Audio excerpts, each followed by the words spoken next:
Telangana state حج committee کی زیر نگرانی عازمین حج کا 14واں قافلہ حج ہاؤس نامپلی سے روانہ ہوا۔ حج ہاؤس عازمین کی روانگی کے موقع پر لبیک اللہم لبیک کی صداؤں سے گونج اٹھا۔ تلنگانہ اسٹیٹ حج کمیٹی کے زیر اہتمام اور صدر نشین حج کمیٹی مولانا غلام افضل بیابانی المعروف خسرو پاشا کی زیر نگرانی عازمین حج کے قافلے سعودی عرب روانہ ہو رہے ہیں۔ اب تک 13 قافلوں کی روانگی عمل میں آ چکی ہے۔ پیر 19 مئی کو 402 حجاج پر مشتمل 14واں قافلہ حج ہاؤس نامپلی سے حیدرآباد امبارکشن پوائنٹ کے لیے روانہ ہوا۔ حجاج کی روانگی کے موقع پر ان کے رشتہ داروں کی کثیر تعداد حج ہاؤس میں اکٹھا دیکھی گئی۔ سبھی نے اپنے پیاروں کو انتہائی جذباتی انداز میں وداع کیا۔ حجاج کی روانگی کے موقع پر مولانا صوفی خیر الدین قادری، صدر آل انڈیا صوفی علماء کونسل و دیگر بھی موجود تھے۔ سبھی نے حجاج سے خطاب کرتے ہوئے انہیں تلقین کی کہ وہ دوران حج اپنا زیادہ سے زیادہ وقت عبادتوں میں اور دعاؤں میں صرف کریں۔ تلنگانہ اسٹیٹ حج کمیٹی کے ایگزیکٹو آفیسر سجاد علی، اسسٹنٹ ایگزیکٹو آفیسر عرفان شریف کے علاوہ حج کمیٹی کے ممبران اور عملہ حجاج کی روانگی کے موقع پر موجود تھے۔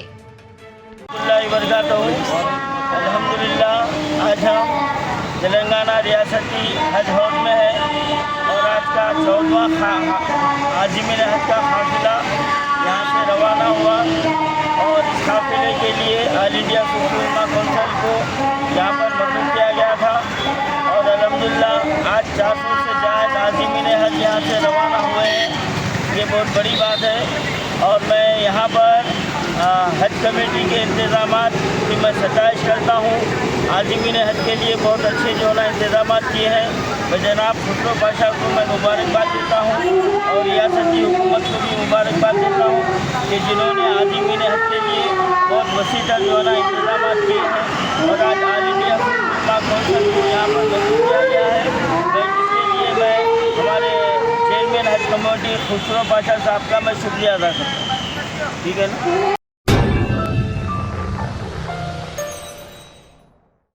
جرمنٹن super specialty hospital national award winner doctor Mir Jawad Zar Khan, German trained senior orthopaedic surgeon and director, ماہر ڈاکٹرز ڈاکٹر واصف اعظم اور doctor Bharavi Chandori, senior cardiologist اور دیگر ڈاکٹرز نمایاں خدمات انجام دے رہے ہیں۔ Robotic surgery, advance cath lab, MRI، operation theatre, ICU، 2D ultrasound جیسی سہولیات سے آراستہ کارپوریٹ لیول ہاسپٹل، واجبی فیس میں ہر مرض سے شفا یابی کے لیے جرمنٹن سپر اسپیشلٹی ہاسپٹل، عطا پور۔